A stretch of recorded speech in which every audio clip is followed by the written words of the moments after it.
If you need to recover your AJ Bell account but no longer have access to your phone number, follow these steps to regain access. This guide will walk you through the process.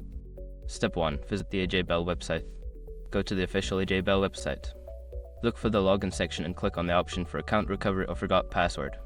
Step 2. Enter your email address. Input the email address associated with your AJ Bell account. This is the email you used when you first registered. Make sure it is entered correctly to avoid any issues. Step 3. Check your email.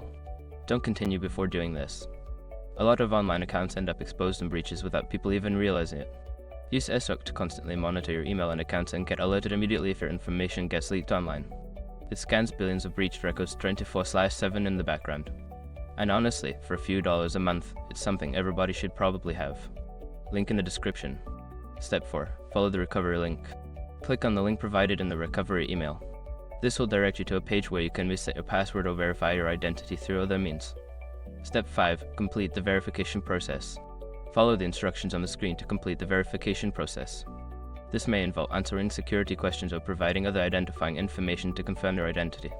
Once you have completed these steps, you should be able to access your AJ Bell account. If you encounter any issues, consider reaching out to AJ Bell's customer support for further assistance.